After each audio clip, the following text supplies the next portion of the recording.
Remanentemente Hablando, un espacio de conversación y análisis de las Escrituras desde su contexto histórico, cultural e idiomático. Síguenos.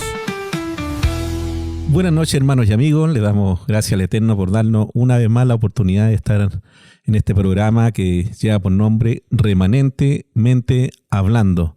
Y nuevamente estamos con nuestro pastor Cristian Garrido, que generalmente lo estamos entrevistando a él, ya porque él es el que nos enseña acá en la congregación, él que nos va instruyendo de acuerdo a lo que la Torá nos va proporcionando también, y en la medida que nosotros vamos viendo esta verdad que se nos ha revelado por pura misericordia, sabiendo que esta palabra fue dada desde el monte Sinaí al pueblo de Israel y por consecuencia nos llega a nosotros. Así que, pastor, ¿pueda saludar ahí? Muy buenas noches David, buenas noches a todos. Tengan todos un excelente tiempo en sus casas y donde quiera que estén. Yo creo que yo estoy aquí por falta de presupuesto.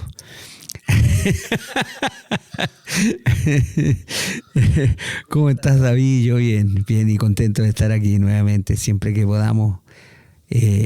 Para eso estamos, para servir y desde nuestra vereda, nunca con un absolutismo, siempre con muchas posibilidades de poder estar equivocados, porque esto es un aprender. Amén. Bueno, pastor, hemos ido, ya es nuestro cuarto podcast, ¿ya? Imagínense, cuarto, y hemos ido tocando algunos temas que algunos hermanos por interno han comentado y están muy agradecidos con el tema de los niveles del alma. Pudieron entender cuando reaccionaban ellos frente a ciertas situaciones, qué es lo que está operando en ellos, y eso es bonito entenderlo, ¿ya? Pero hoy día vamos a tocar un tema que tiene que ver con el mes en el que estamos. Usted ha sido un énfasis el día sábado en el calendario en el cual nosotros estamos, que es un calendario romano, que nosotros llegamos a septiembre y decimos que el mes noveno, siendo que es séptimo. Exacto, septiembre es séptimo. ¿Ya? Pero en el calendario hebreo el mes séptimo es Tisri, ¿ya? Pero hoy día estamos en el mes sexto, que es Elul. Y Elul es un mes donde se hace una introspección, ¿cierto?, de nuestro caminar, y una preparación para entrar en ese día de juicio que tanto temor le teníamos en el cristianismo, el día del juicio, ¿cierto? Y como que después de eso, si es que actuábamos mal, nos íbamos a arder en el infierno y nos íbamos a revolcar, ¿ya? Entonces hoy día el título de este podcast lleva por nombre El peso de la palabra, juicio, gracia y obediencia en el mes de Elul, ¿ya? Y entonces quería partir con lo siguiente, pastor. Hoy vamos a entender un tema de inmensa profundidad, la Torá, la ley oral, la rendición de cuentas, ¿ya? Porque estamos en el mes de Elul, en tiempos de introspección y juicio, como decía al principio. Así que vamos a ahondar en esto, pastor, y eso básicamente. Vamos nomás, como quieras. ¿Ya? Entonces, pastor, para empezar hablemos de la base que en este caso es la Torá, ¿ya? Porque cuando hablamos de Torá, muchos creen que estamos hablando como del Corán. Le tienen miedo a la palabra en hebreo, ¿ya? Lo tienen por algo antiguo que ya pasó. Exacto. Y otros que van un poquito más allá lo asocian con los 10 mandamientos. ¿Qué es realmente la Torá y por qué es tan crucial entender que va además de la mano con la ley oral? Wow, la Torá. Bueno, la palabra en hebreo, Torá, hay que explicar esto porque la palabra Torá como que ahuyenta y la palabra ley espanta. Espanta al delincuente. La ley persigue al delincuente. La ley nunca persigue a la persona que hace lo correcto. Entonces, la palabra Torá del hebreo es instrucción. Es instrucción. Y enseñanza. Eso significa Torá. Por eso dice aquel sabio Salomón que escribió porque os doy buena enseñanza, no abandonen mi Torá. Mi Torá. Porque os doy buena enseñanza, no abandonen mi instrucción. ¿Ya? La palabra Torá se tradujo al griego como nomos. Buscaron una palabra. Ellos dijeron, mira, estas son las leyes del pueblo de Israel. Entonces le pusieron ley en griego. Y en griego es nomos. Y de ahí al traducir al alemán, al inglés, al español, queda como ley. Pero siempre es muy básico lo que digo, pero siempre esto es rudimentario, pero sirve mucho. La Torá instruye a tal punto que si tú haces lo correcto, te bendice. Si haces lo opuesto, te va mal, te multan. Hay una multa, hay algo que pagar. En cambio, la ley está concentrada solamente en el castigo.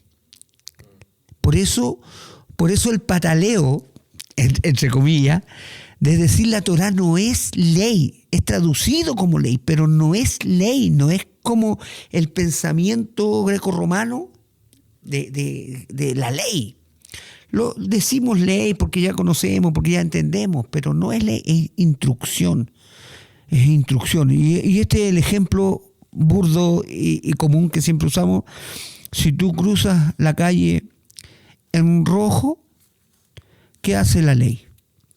Me sanciona si es que hay un policía cerca. Exactamente, te sanciona. Pero si pasas en verde, es lo que tengo que hacer nomás. No te premian. En cambio, la instrucción de Dios, la Torá, te premia por pasar en verde. Pastor, ¿esto tendrá que ver con Deuteronomios? Sí, pues, por supuesto. Porque usted habló de nomos en griego, entonces como que suena parecido, Deuteronomios. Deuteronomio, Deuteronomio está traducido como segunda ley. Deuteronomio, segunda ley.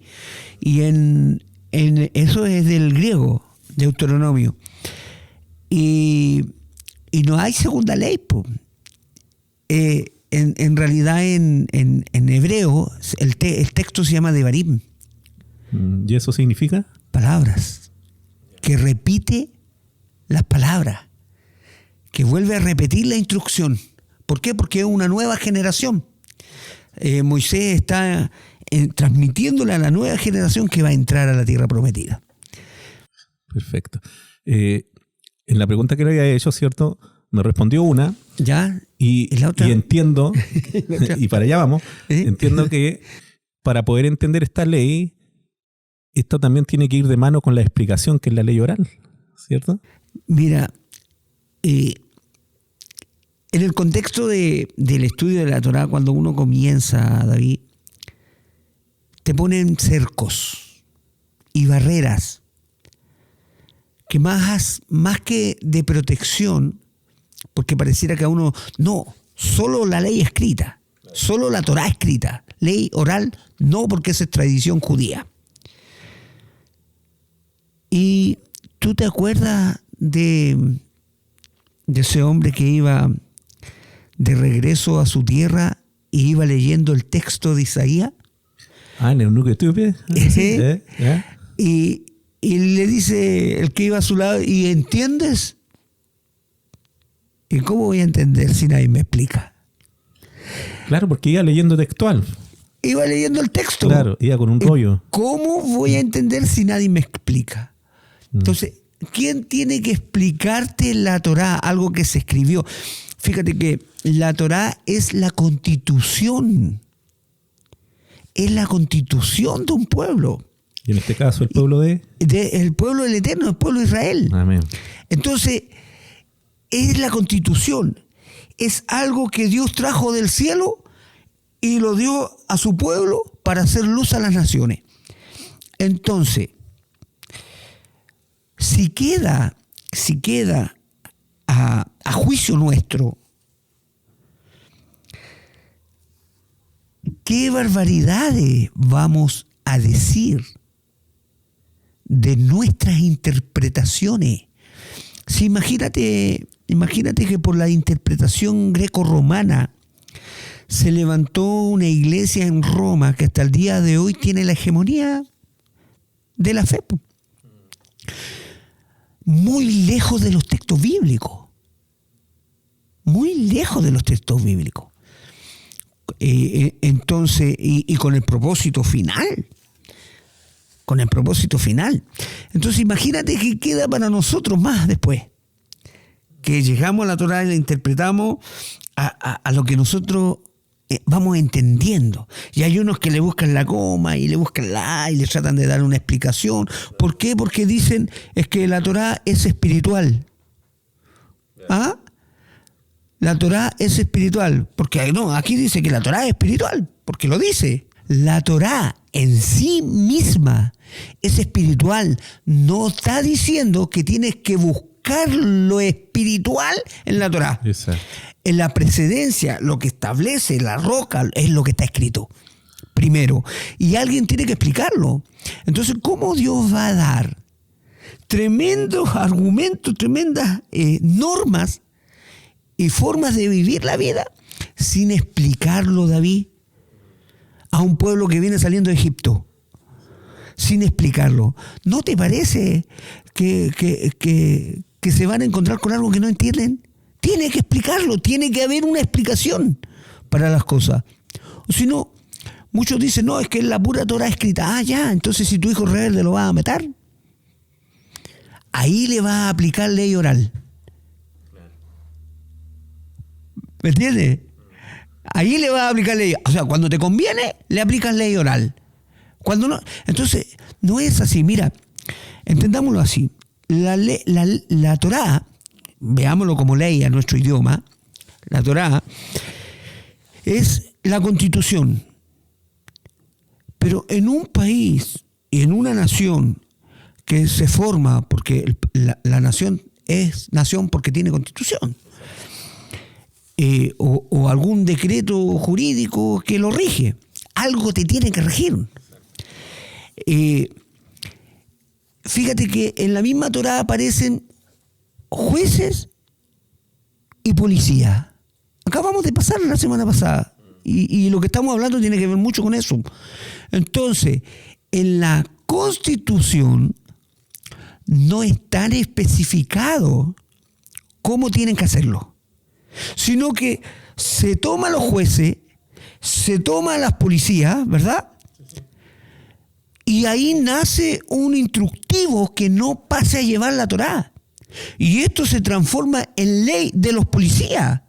O sea, la policía tiene una manera de moverse dentro de la nación. Tiene leyes dentro.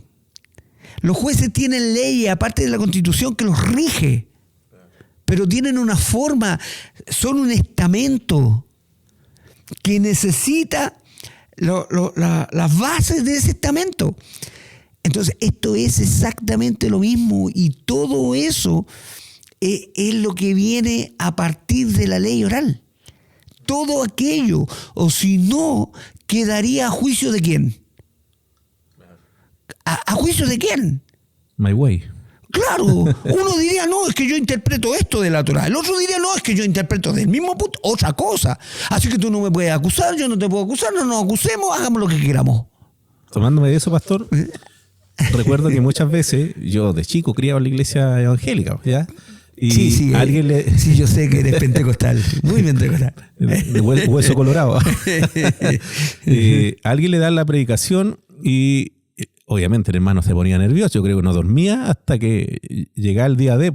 Entonces le hacía lectura y decía, bueno, voy a hablar de lo que el Señor me dé. Y empezaba, entonces lo que yo creo que el Señor dice aquí es esto, y no íbamos con eso finalmente, pero lejos de la interpretación correcta, de la cultura, del idioma y todo aquello. Mire, quiero ponerle un ejemplo, pastor, a ver si ando bien en este tema, ya con respecto a una ley, ya, una ley que es la ley Zamudio. Ya dice que es una norma chilena promulgada el 12 de junio de 2012 que crea un mecanismo judicial para frenar y sancionar actos de discriminación arbitraria. Eso podríamos decir que es el mandamiento. Entonces la ley oral sería, aspectos clave, mire, definición, dice, castigar cualquier distinción o exclusión o restricción sin justificación razonable. Denuncia. Se debe presentar una acción de no discriminación arbitraria, ¿ya? Sanciones, incluye multas, ¿cierto? Efecto penal y una serie de cosas. Eso vendría a ser la ley oral, entonces. Exacto. Son las definiciones sobre lo que está establecido. Son las definiciones, y eso en la escritura, en la Torá escrita, no están las definiciones. No están. Porque te dice la base, te da la base. Por ejemplo, están las 10 palabras, que en el fondo no son 10, son más. Pero están ahí, no las sabemos interpretar. Pero bueno, el decálogo, digamos que son 10, no hay problema. Entonces, dice, honra a tu padre y a tu madre.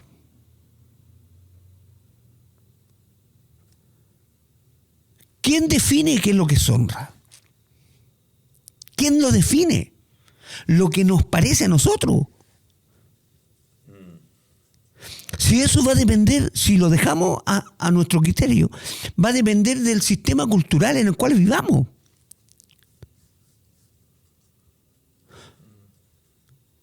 Y eso puede quedar muy lejos del propósito que está escrito. Entonces, ¿qué es lo que hicieron los sabios hace 3.500 años? Escuchar a Moisés. Escuchar a Moisés, esto significa esto significa esto. Él escribió la Torá. Pero el pueblo estuvo 40 años con él, pues, David. Estuvo 40 años escuchando cada día. Si Moisés se dedicó a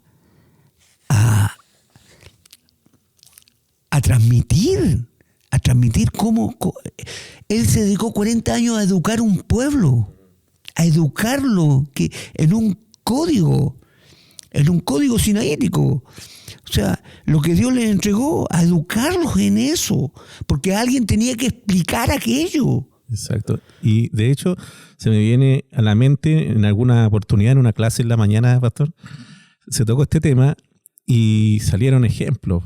¿Cómo voy a honrar a mi padre? Y hubieron ejemplos porque decían, y si fue un violador, si fue aquí, si fue allá, si fue esto y si fue esto otro. Y claramente la ley oral abarca toda esa área. Todo. Si es un rayá, un malvado. Claro. Entonces, todo está allí. Todo está allí. Por cada punto, por cada cosa, todo está en la ley oral. Ahora, si no somos capaces, David, de entender la explicación, menos vamos a obedecer lo que está escrito. Wow. Pero aquí surge una pregunta clave que muchos cristianos, yo creo, se hacen, o se van a hacer algunos al ver el video, ¿ya? ¿Esa explicación oral está sujeta a la interpretación subjetiva de los rabinos o hay una base divina que la respalda? Bueno, la base está en la misma Torá. La base está respaldada por la misma Torá. En Devarim 17, del 8 al 13. ¿Ya? Es Deuteronomio, para que puedan. Allí está respaldada. La Torá ordena que si hay un asunto difícil, debe ir al juez que está determinado, ¿verdad?, para que te dictamine el fallo.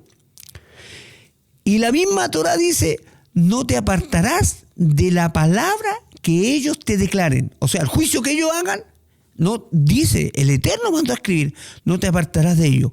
Entonces, le está dando la autoridad de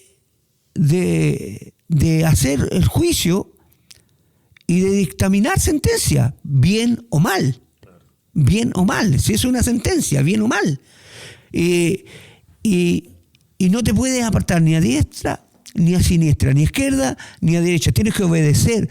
De lo contrario, ahí mismo dice que eres tomado, si no haces caso, eres tomado como un rebelde y tienes sanción. Y hay un llamado también para ellos mismos, los jueces, que dice justicia perseguirás. Justicia perseguirá. La Torá enseña que los jueces tienen que ser correctos, intachables. Tienen que tener un criterio. ¿Tú crees que Moisés dictó leyes y no les explicó a los jueces? ¿No les explicó a la gente que se iba a hacer cargo de todo esto? Absolutamente sí. Si habla que tienen que ser de un corazón recto, no dado al soborno. No dado al soborno, que tienen que conocer la Torá completa, saber cómo trabaja, cómo opera para el resguardo de toda la nación, para que no entre el mal, porque el mal entra al quebrantar los mandamientos del Eterno, la Torá, el mal entra. Las puertas, David, que restringen al pueblo de Israel, escúchenme bien, las puertas que restringen al pueblo de Israel es la Torá. Eso restringe el mal que entre. El pueblo que se somete a la autoridad divina, a la ley de Dios, no entra el mal. ¿Cómo va a entrar el mal? No. Entonces, ¿por qué? Porque él dijo, haciendo esto, apartarás el mal del pueblo, para que no entre. Wow, ¿eh? Entonces decir que Dios mismo le dio toda la autoridad a ellos, pero también es lo que decíamos anteriormente, o sea, tienen que perseguir la justicia y no favorecer en el juicio, porque lo habíamos visto, ¿cierto? Eso en algún momento. Exacto. Mira, si un pobre, dice ahí, que si un pobre va delante del juez y un rico, la justicia tiene que ser tal que no tiene que medir si él tiene o no tiene, o si él tiene mucho. ¿Me entiendes? No hay favores. La justicia no hace favores. La justicia no hace favores, porque la justicia es una balanza justa. Es una balanza. La palabra balanza ahí en el hebreo es even. Es even. Y even es piedra. ¿Por qué? Porque con piedra se medía el peso de una balanza. Y tiene que ser justa, tiene que ser equilibrada para todos igual. La explicación no es una opinión humana. La explicación no es una opinión humana, sino una obediencia divina. Obedecer al juez constituido y obedecer a Dios, porque Él estableció ese sistema. No lo dijo Rab Shaul. Someteos, obedeced a vuestras autoridades, porque están puestas por Dios. ¿No lo hizo acaso Jesús mismo cuando dijo: ninguna autoridad tuvieras si no te hubiese sido dado por mi Padre? Le está hablando a alguien que estaba en autoridad. Toda autoridad, David, es puesta por Dios. Eso en Romanos 13 me parece, ¿cierto? Toda autoridad. Ya. Bueno, yo creo que quedó claro para los hermanos que están escuchando, y recalcar que pueden hacer sus preguntas igual, pastor. Claro, si hay duda sí. Pueden escribir, incluso no es necesario que sea ahora. Pueden quedar ahí dando vuelta, le pueden escribir y nosotros con tiempo podemos contestar, porque estos temas son muy amplios. O sea, podemos estar hablando horas de todos estos temas, porque la escritura está toda conectada, no es un tema aparte, tiene que ver con un tremendo tema, pero eso, sí estamos dispuestos a contestar, y lo que no sepamos, bueno, lo aprenderemos, ya, en el marco del respeto, en el marco de una visión de aprender. Amén. Hay un texto en Devarim 28, o sea, Deuteronomio, ya dice que habla de las bendiciones y las maldiciones, ¿ya? ¿Cómo debemos leerlo? Deuteronomio 28 es el contrato del pacto, un contrato del pacto. La obediencia trae, ¿qué trae la obediencia? Bendición, porque ¿en dónde está la ganancia? En la obediencia. En la obediencia, güey. Entonces, trae vida, provisión, protección, propósito. La desobediencia, ¿qué trae? Maldición. Que no es castigo caprichoso. Mira, esto le cuesta mucho entender a la gente cuando está emprendiendo, pero la bendición viene de Dios. por causa de la obediencia. Y la maldición también viene de Dios, por causa de la desobediencia. Eso es lo que enseña la Torá, eso es lo que enseña Moisés, eso es lo que enseña este texto de Devarim. Todo el texto enseña esto. Y fíjate, en el Nuevo Testamento, cuando acá hablamos de que la maldición viene de Dios, mucha gente se horroriza porque tiene el concepto de que lo malo viene del diablo. Que lo malo viene del diablo y que de Dios viene todo lo bueno. Pero sí, en el fondo, mira, y la misma Escritura dice más adelante algo que está conectando esto. Dicen que no erréis. Dios no puede ser burlado. Todo lo que el hombre siembra, eso cosecha. Eso es de lo que estamos hablando. O sea, esto es parte del contrato. Y se me viene a la mente lo siguiente, pastor. Uno de repente asumió una responsabilidad en una tienda comercial, un préstamo en el banco, firmó y cuando uno recibe la plata, ¡wow! ¿Cierto? Es rico, ¿ya?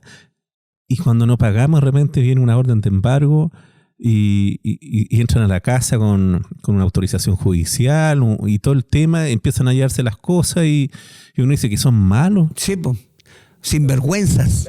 Sinvergüenzas. Si tú hiciste un contrato que ibas a pagar y tú tuviste un beneficio, tomaste el beneficio. Entonces, y después los sinvergüenzas son ellos. No, es que cobran muy caro. ¿Para qué tomaste el contrato entonces? Y ahí se me viene a la mente, mucho en el cristianismo, ¿cierto? Reciben a Jesucristo en su corazón y no saben que lo que están haciendo ahí, asumiendo un contrato, una responsabilidad. Sí. Pero bueno, muchos desde el Nuevo Testamento podrían decir, pero Cristo nos libró de la maldición de la ley, ¿cierto? Porque un texto que está ahí, que está mal traducido quizás, o se interpreta mal. ¿Y cómo conectar eso con Devarim y con el mensaje de Pablo o de Juan, ¿cierto? Ahí en 1 Juan 3:4. Bueno, mira, antes de responderte eso, quisiera decir que Jesús dijo contra ese texto que es de Pablo, que Cristo nos liberó de la maldición de la ley. Y Cristo dijo, no penséis que he venido a abolir la ley o los profetas. Bueno, ¿a quién le hacemos caso? Lo dejo como pregunta, ya para no extenderme. Claramente eso está mal interpretado. Las palabras del apóstol Pablo están mal interpretadas y Pedro así lo dice. Pedro se da cuenta que Pablo es mal interpretado. Pedro se da cuenta de eso y está ahí escrito, ¿ya? Pero he entendido que la paciencia... Exacto. Claro, sí. Que escriben algunas cosas difíciles de entender.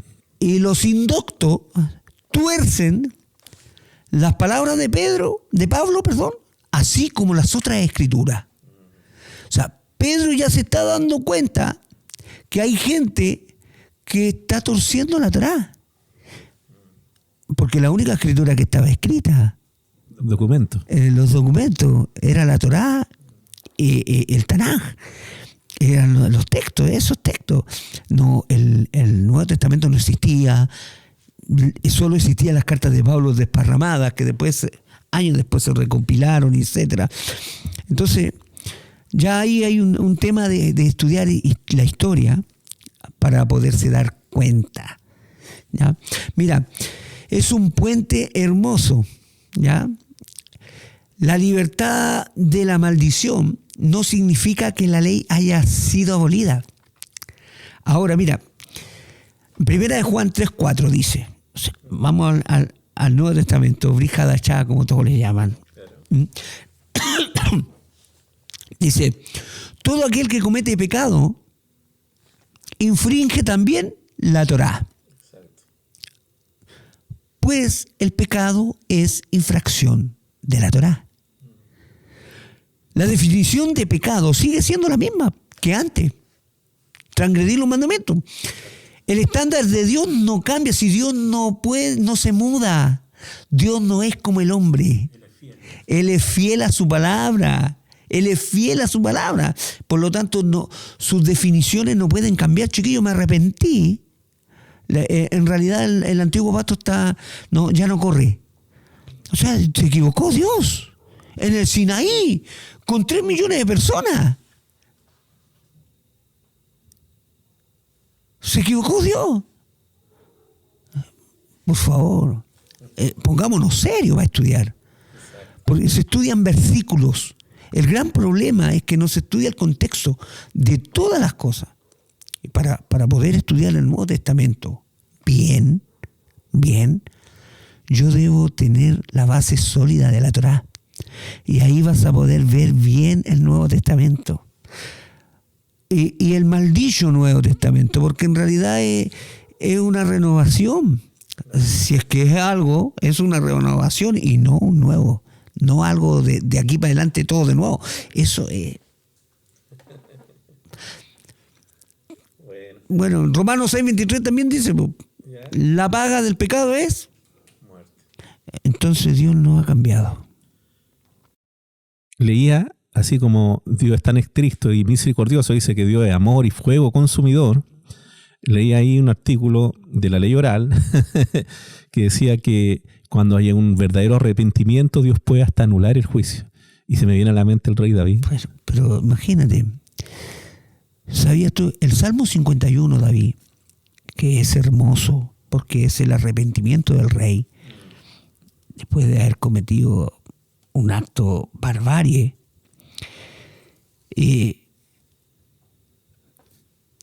Está en la base de la teología judía, que Dios no necesita sacrificio. Dios no necesita sacrificios, que necesita un corazón contrito y humillado. Amén. Un corazón contrito y humillado no despreciarás tú, oh Dios.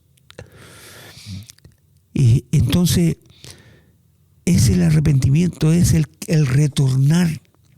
Si nos fuimos por un lado, hicimos el mal, retornemos al bien. Y eso es suficiente, David. Todo en la Escritura nos revela eso. Todo, si dice, cuando le dice al pueblo entero, si se humillare mi pueblo, en lo cual mi nombre es invocado, y se arrepintieren de sus malos caminos y se vuelvan. Entonces, ¿qué está diciendo? Entonces yo iré desde los cielos, dice, perdonaré y sanaré su tierra y todo. El deseo de Dios siempre es perdonar, desde siempre. Desde siempre, de ahí. Y es duro aprender esto, pero tengo que decirlo, porque yo soy como dijo Ernesto Silva, yo soy un contestatario, un protestatario. Vamos peleando contra las ramas solo, pero tenemos la esperanza de que esto va a ir cambiando y el norte de la fe poco a poco va cambiando hacia la obediencia de la palabra. Los que quieran ser parte del pueblo de Dios están obligados a cambiar el norte. Entonces, pero esos mal llamados, David, mal llamados padres de la fe, todos greco-romanos, hicieron estragos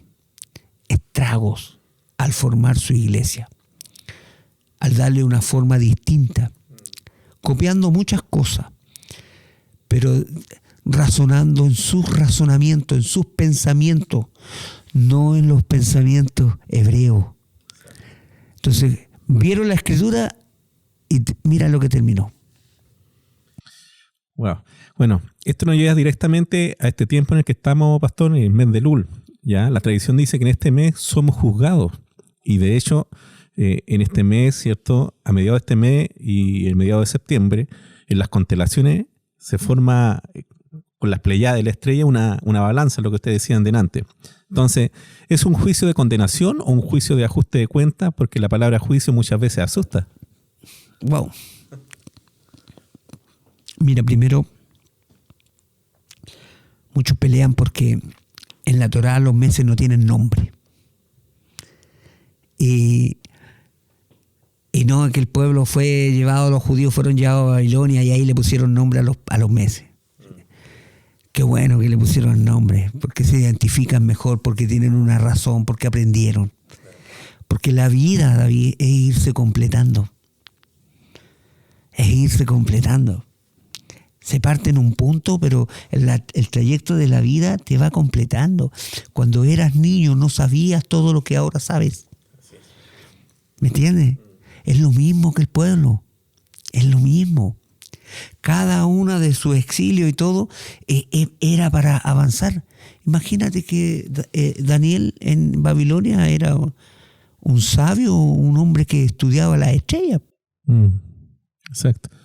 De hecho, usted mismo decía que en un estudio de que lo que hizo finalmente Babilonia fue rescatar la cultura, la riqueza que tenía. Exacto. Bueno, Babilonia no quería destruir el conocimiento ni al pueblo judío. Fue el rey que se equivocó y se atrevió a no someterse a ellos. ¿Ya? Porque quien sometía a un reino, lo primero que dice, las leyes de la guerra, que está en la Torá. Sí. ¿Qué le dice al pueblo? Ofrézcale paz. Ofrézcale paz. Y si quiere paz, entonces es contribuyente. Se transforma en un contribuyente.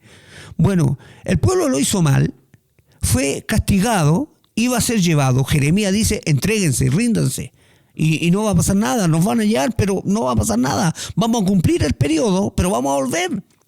Ríndanse. No, la terquedad de decir, no, yo soy hijo de Dios. La terquedad del ser humano, del hombre, de todo el mundo es así. O como la terquedad de los celotes en aquel entonces también. Exactamente, en diferentes tiempos uno lo puede encontrar. O sea, hasta uno mismo ha sido terco en muchas áreas de nuestra vida y hemos aprendido a cabezazo. Entonces, mira, es un juicio, como tú dices que en vez de luz hay juicio, anuncia juicio, es un juicio de rendición de cuentas. ¿Ya? No es un juicio para condenar al que ya está en pacto. El que ya está en pacto no está en condenación.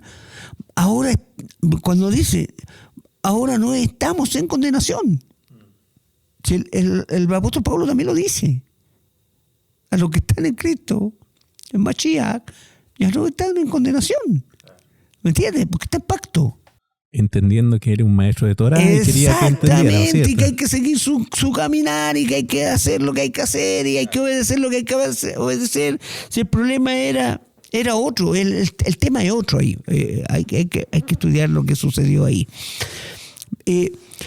Entonces, el que está en pacto, sino para evaluar, mira, en la tradición judía, el Elul es el mes previo a Yom Teruah, el día de las trompetas, o como el mundo judío lo llama, Rosh Hashanah, cabeza del año, ¿ya?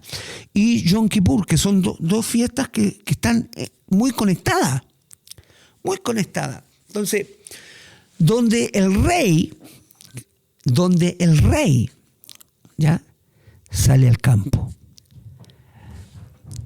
En el contexto bíblico, David, ¿quién es el rey? Hashem. Lo que nosotros decimos Dios. Dios es el rey. Él es el Boreolam. Él es el Melech. Él es el rey. ¿Sí o no? Así es. Fíjate en esto. Tengo que tocar estos puntos porque son puntos muy profundos. Denle nomás, estamos para aprender. Mira, Samuel se queja y se ofende porque el pueblo pidió rey. Y no quería él. No quería ungir al rey.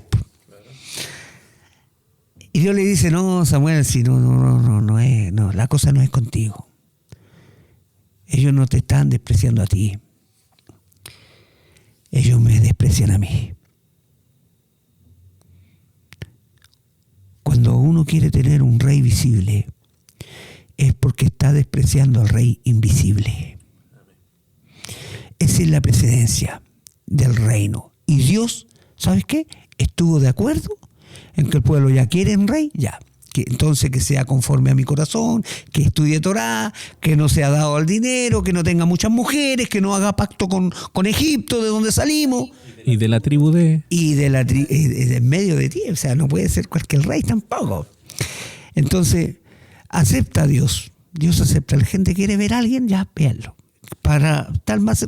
Bueno. Pero lo dejaron de lado a él. Él quería interactuar directamente y el pueblo no quiso. Eso sigue presente toda la vida. Toda la vida. Lo que Jesús nos vino a enseñar es ir directamente a Él. Lo que se hizo con Jesús después es otra cosa. Bueno, entonces esto no es solamente una idea del Antiguo Testamento, ¿verdad?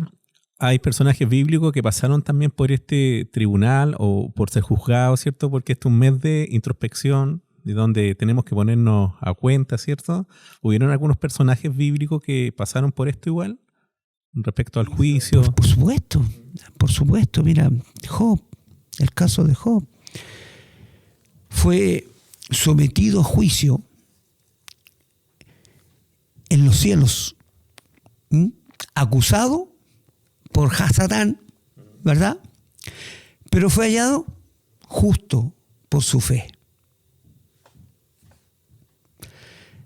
Daniel, el mismo caso de Daniel, llamado varón muy amado, vivió en el exilio, fuera de la tierra, y fue fiel. Él no claudicó. El mensajero celestial le dijo que sus palabras fueron oídas desde el primer día que dispuso su corazón a entender. Esto muestra que Dios examina y presta atención especial a los justos. Tremendo eso. Bueno, entonces, miren, el Nuevo Testamento también ratifica de manera clara el apóstol Pablo, ¿cierto? Con que dice es necesario que todos comparezcamos ante el tribunal de Cristo. Y se entiende de que él como maestro, ¿cierto? El tribunal de Cristo, bajo su enseñanza, ¿ya? Porque él mismo dice, y lo vimos, me parece, la semana pasada, muchos dirán en aquel día, en tu nombre hicimos esto, pero yo les voy a declarar, apártense de mí, hacedores de maldad. Pero acá también Pablo refuerza eso y dice que todos tenemos que comparecer de alguna u otra manera, sea bueno o malo lo que hicimos mientras estuvimos en el cuerpo. Es tremendo eso, porque la gente piensa que no entra en juicio.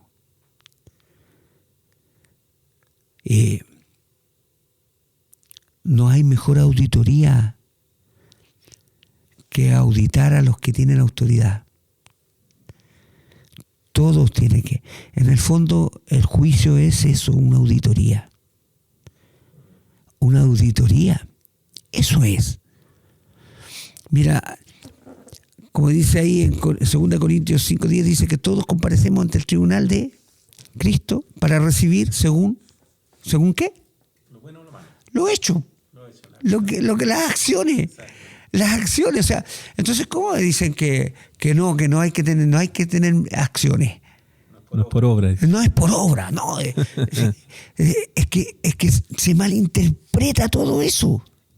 Dice, no, si la salvación es gratuita, la gracia de Dios. Y sí, Dios tiene tanta misericordia, te dice, ven, entra, ven. Pero aquí hay un formato.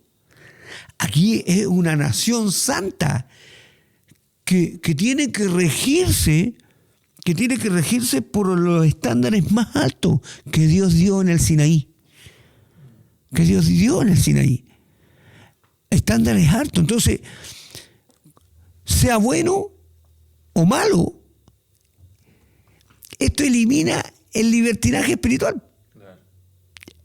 No es que yo puedo hacer lo que quiero porque ahora soy salvo. Para nada, por el contrario. Porque soy salvo, debo tener obras. Porque fui rescatado, debo tener obras. Y en Elul, como el tribunal de Mashiach, me gusta, pero bueno, es más entendible Cristo, no hay problema. Se trata de recibir galardón o pérdida por cómo hemos vivido. Dios toma en serio nuestras obras, nuestra obediencia. Y ahí entra, pastor, lo que le decían delante del contrato que firmaron un contrato y después, porque yo lo he escuchado muchos años en la iglesia, algunos decían, desde que entré a esto me ha ido peor. Pero claro, ¿qué quería? Sí, entraron a algo para puro desobedecer también, po. Era como lo que usted nos decía, hemos llegado a la Torá para quebrantar todo. Un judío decía, ¿para qué se cambian al Shabbat si vienen a puro quebrantarlo? Tenía toda la razón. Pero es un aprender. El espíritu tiene que ser enseñable, de aprender. Es de aprender. Debemos, si uno hace un contrato, David, en el cual hay derechos y obligaciones, porque eso es un contrato. Si no estáis pensando que te sacaste el loto, que todo es happy, y no es así. Tienes derechos, pero también tienes obligaciones. Eso es un contrato, un pacto entre dos. Yo te doy esto, tú me entregas esto otro. Dios bendice si tú eres obediente. Y eso está en todos los ámbitos de la vida, matrimonial, laboral, de estudio. Todo. Tú das y recibes. Por dar, recibes. El tema de salvación, bueno, ya lo hemos hablado. ¿Por qué la Escritura dice salvación y vida eterna? Porque son dos cosas distintas. ¿Ya? Son dos cosas distintas. Para eso uno tiene que tener la precedencia de la Torá para entender estos textos acá. Mira, y lo digo, nunca me voy a cansar de decirlo. ¿En qué universidad, en qué colegio, en qué liceo te pasan un libro para que lo leas de la mitad para adelante? Es un tremendo error que ha cometido la Iglesia cristiana de repartir Nuevos Testamentos. Un tremendo error. ¿Sabe? Lo han hecho con mucho amor. No me cabe la más mínima duda. Lo han hecho con mucho amor. Qué tremendo es, con tanto amor, estar haciendo algo mal. Bueno, pastor, hemos hablado de juicio, de rendición de cuentas, pero hay un texto que aparentemente nos da esperanza, ¿ya? Isaías 1:18, que en español dice más o menos, venid luego y estemos a cuenta. Pero en hebreo tiene un matiz especial. ¿Puede explicarlo un poco aquello? Hermoso, algo pasamos el Shabbat en la tarde sobre ese texto. Mira, es importante esto. La mayoría lee ese versículo como una tierna invitación a tomar un café con Dios. Un café con Dios. Pero la palabra hebrea usada para estemos a cuenta es Beni Bajeja. Beni Bajeja. Esta palabra proviene de una raíz que significa argumentar, razonar, discutir, pero también tiene que ver con ser juzgado y ser corregido. Entonces lo que está proponiendo el profeta, venid y estemos a cuenta, es seamos sometidos a juicio. Que mostremos. ¿Por qué? Fíjate, lo que propone el profeta a Isaías ahí, le habla a todo el pueblo.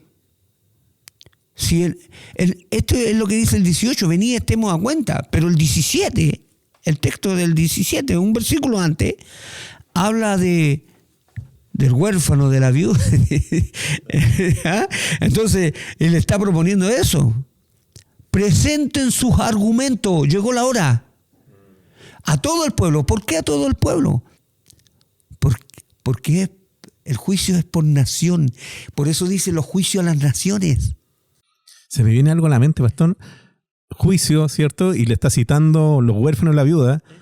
Y me viene a la mente Malaquías 3:10. Uno se centra en ese mensaje para el diezmo nomás. ¿Ya? Y Dios le dice, vosotros todos me habéis rogado en vuestro diezmo y yo nuestra ofrenda, pero el contexto es que se despreocuparon de ellos. Se despreocuparon de los huérfanos y de la viuda. Y el juicio fue sequía. Exacto, pero si el contexto te enseña cuál es la queja de Dios.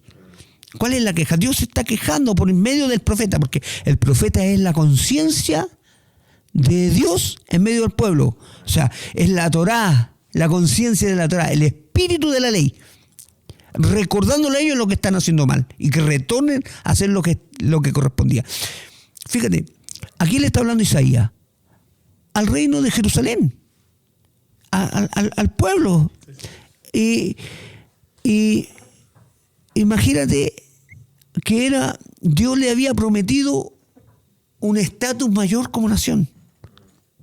Un estatus mayor como nación de grandeza, de gloria, de las bendiciones. Bendiciones. Sí. Pero en medio de todo eso empiezan a aparecer mendigos.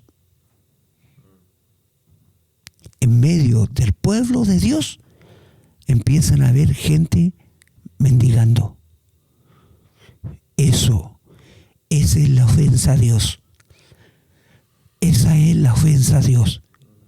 Esa es la ofensa a David. Mira, la ofensa a Dios de abandonar al huérfano en la viuda es la ofensa a Dios de Israel. Es la ofensa a Dios de Sodoma y Gomorra. Nosotros nos quedamos con la enseñanza esa de la inmoralidad sexual. No, David, el estudio del contexto de Sodoma y Gomorra ahí con Lot es lo mismo, que se olvidaron de los huérfanos y la viuda de hacer misericordia. Abusaban de eso. Entonces, en medio de una región que tiene que tener grandeza, que tiene la palabra de Dios, tiene el Espíritu de Dios, tiene todas las promesas de Dios, tiene un contrato con Dios. ¿Cómo puede ser que en un reino de los cielos, ahí, en la tierra, haya gente mendigando? Y el reclamo de Yeshua, Jesús, cuando dice, todo esto tienen que hacerlo, pero dejaron de lado la justicia. Cuando habla de justicia, es la ley. Exactamente. La misericordia, o sea, aplicar bien. Correcto. Y la emunal, la confianza, el conocimiento. Exacto.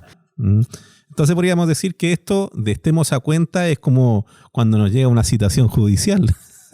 Exactamente. Nos está invitando nos está invitando, Isaías está invitando ahí en ese texto a la nación al tribunal celestial. Dios está diciendo, vengan, presentemos nuestro caso. Yeah. Presentemos nuestro caso, discutamos jurídicamente, pongamos las cartas sobre la mesa. Entonces, ¿qué va a pasar? ¿Qué va a pasar? Que el pueblo, ¿cuál es su presentación? Si Dios está viendo el abandono de los que no tenían que ser abandonados. ¿Te acuerdas que el texto de la Torá dice, segarás, pero esa esquina no la segarás porque es para los pobres? Entonces, ellos estaban segando esa esquina. Ellos no estaban dejando esa esquina. Por eso habían pobres. Por eso hubo gente mendigando. Entonces, eso fue lo que ofendió a Dios. Por eso Dios se aburrió. Estoy harto. El texto de Isaías lo dice. Estoy harto de sus Shabbat, de sus lunas nuevas, porque ustedes hicieron algo que yo les di tan hermoso. Pero, ¿de qué les sirve todo el ritual? Que no está mal. No estoy hablando mal. Que no está mal. Porque David, en los rituales se esconden riquezas celestiales. Pero habían dejado lo que se les mandó. Exacto. O sea, el problema no era el Shabbat, sino como ellos lo hacían. Pero obvio, pues David, Claro. ¿cómo vas a estar celebrando tú y comiendo y engordando y afuera de tu casa hay alguien mendigando? Bueno, pero si este es un juicio, ¿cierto? Y estamos hablando de maldición y bendiciones, ¿por qué se considera un texto de esperanza y de consuelo el texto de Isaías? Imagínate, los está llamando. Mira qué tremenda misericordia de Dios. Qué tremendo. Qué terrible es su misericordia. Qué terrible. ¿Cómo es bondad? En hebreo, Gesed. Mira la bondad de Dios. Dice, vengamos y estemos a cuenta, o sea, al tribunal. Y si vuestros pecados fueran como la grana, como la nieve serán emblanquecidos. En Elul, el mes de Elul, que es un mes que anticipa la trompeta y el día del perdón, Dios nos llama a rendir cuentas, pero nos ofrece perdón y restauración. El juicio no es el fin, es el medio. El juicio no es el fin, es el medio para la restauración. La gracia está presente en el tribunal. Dios es el juez y Dios es el redentor. Amén. Bueno, pastor, hemos recorrido un gran camino. Bueno, la Torá como instrucción, la autoridad de los jueces, que lo explicó pero súper bien, las consecuencias de Devarim, bendiciones y maldiciones, el juicio de Elul como un mes de preparación para llegar a la fiesta. A la fiesta, el ejemplo de Job, de Daniel y el llamado de Isaías para estar a cuenta. Ya creo que ha quedado claro, los hermanos, al ver este video, ¿cierto? Los que lo vean en diferido van a sacar sus conclusiones también. Entonces, ¿qué mensaje de aliento y reflexión le gustaría dejar a nuestro oyente o a nuestro hermano, los que vean en un futuro este video? El mensaje es de responsabilidad y esperanza. Vivimos en un mundo que dice, haz lo que quieras. Pero Dios nos llama a ser responsables. No temamos hacer el balance de nuestra vida. Auditémonos. A la luz de la Torá duele, pero es necesario. Es necesario. Este tiempo es para eso, para vernos a nosotros mismos y no ver al de frente. Claro. Y no ver al de frente, vernos a nosotros mismos. El juicio de Dios no es para aplastarnos, para eliminarnos, para borrarnos. El juicio de Dios es para corregirnos y acercarnos a Él. Como dice Isaías, Él mismo ofrece el blanqueamiento de nuestro pecado. Miren, sabiendo lo malo, hay gracia disponible en el tribunal. Amén. Bueno, así que en este mes de Elul, revisemos nuestras cuentas pendientes, confesemos nuestras faltas y abracemos la gracia que nos limpia y restaura. Y es tremendo, pastor, porque la verdad que uno ve el tribunal como algo malo, ¿cierto? Todos queremos liberarlo, como usted decía al principio. Hablamos de ley y queremos arrancarnos, evadir, siempre. Pero es una instancia donde Dios quiere, vengan, ¿cierto? Todos desean estar con Dios. ¿Sí o no? Así es. Todo el mundo desea estar, todo el mundo de la fe desea estar con Dios. Bueno, Dios planeó estas altas fiestas, las santas convocaciones de Levítico 23, y que se mencionan a través de toda la Escritura, para estar con Él. Para estar con Él. Si Él es juez, Él es juez. Para estar con Dios, tú tienes que saber que tienes que estar delante del juez. Y tienes que asumir tu condición. Por eso Jesús dijo esto. Cuando oréis, oren así. Y dice antes, y no oren como los gentiles. ¿Sí o no? No oren como los gentiles. ¿Por qué? Porque Jesús es judío. Y empieza a decir, orarán así: Padre nuestro que estás en los cielos, santificado sea tu nombre. Venga tu reino, hágase tu voluntad, en la tierra como en el cielo. El pan nuestro de cada día, dánoslo hoy. Perdona nuestras ofensas, porque nosotros también perdonamos a quienes nos ofenden. David, esta oración es una oración judía milenaria de Yom Kippur. ¿En hebreo cómo se dice? Avinu Malkeinu. Avinu Malkeinu, Padre nuestro. Avinu Malkeinu. Es una oración milenaria. Jesús no se la está sacando debajo de la manga, no la está inventando. Él como judío está diciendo: presentémonos delante del juez de esta manera. Pastor, y ahí con esto vamos cerrando. Antes que se me vaya, estas bendiciones y maldiciones, estos tribunales, ¿cierto?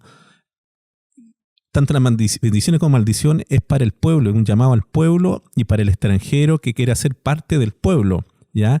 Pero también en Yom Kippur y en este mes también es pesada la obra del mundo entero, y que eso tiene que ver con lo que antes estábamos conversando, ¿cierto? El trato hacia el pueblo de Dios. Qué profundo eso, David, porque Dios lo estableció con Abraham.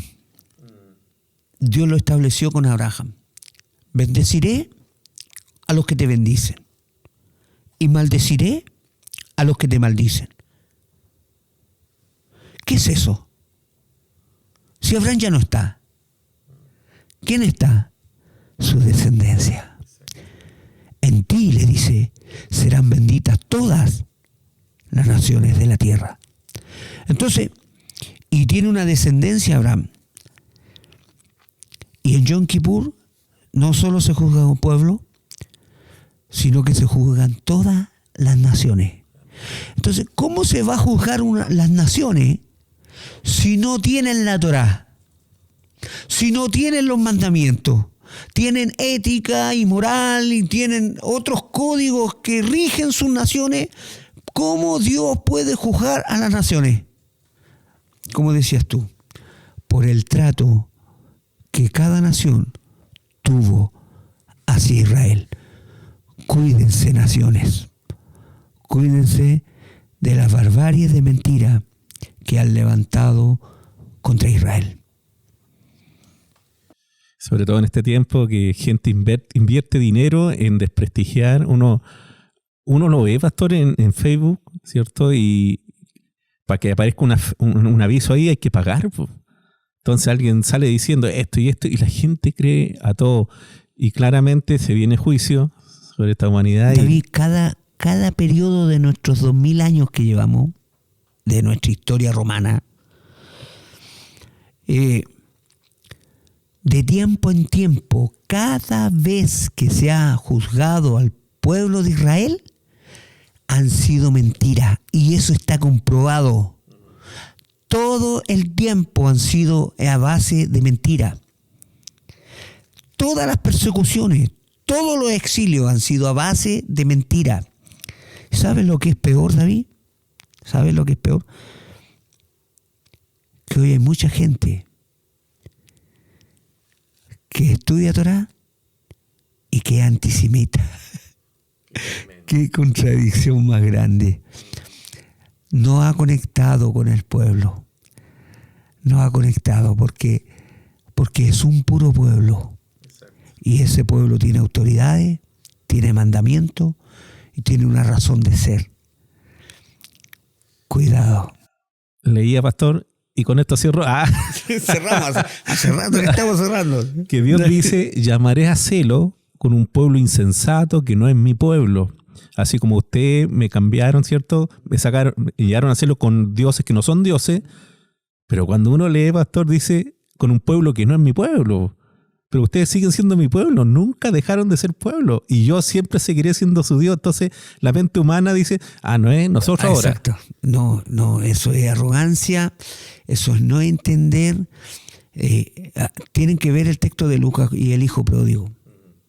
El hijo pródigo sale y vuelve, y cuando vuelve dice: Padre, he pecado contra ti y contra el cielo. Recíbeme como uno de tus jornaleros. Cuidado con las intenciones, cuidado con los propósitos que tienen en sus corazones, en sus mentes, porque hay que volver con un espíritu manso, sabiendo que la embarramos, que la embarramos. Bueno, hermanos y amigos, damos gracias al Eterno por este tiempo de poder entender en su grado mínimo, aunque sea, ¿cierto?, la Torá, porque es mucho más, pero Dios vaya preparando también nuestros corazones de poder entender y con humildad, como dice usted. Sí, sí, mira, nos sentimos contentos de poder estar conversando esto, de poder estar planteando y buscamos transmitir esto, que despierten los que tengan en su alma ahí adormecida, que puedan... Exacto. Que puedan despertar a la palabra, a la escritura, y eso es todo. No es el fin de criticar y juzgar a nadie, sino que el estudio en sí mismo ya es crítico. ¿Me entiendes? El estudio es crítico. Entonces, por eso a veces parece que dijéramos cosas fuertes y todo, pero no es contra las personas.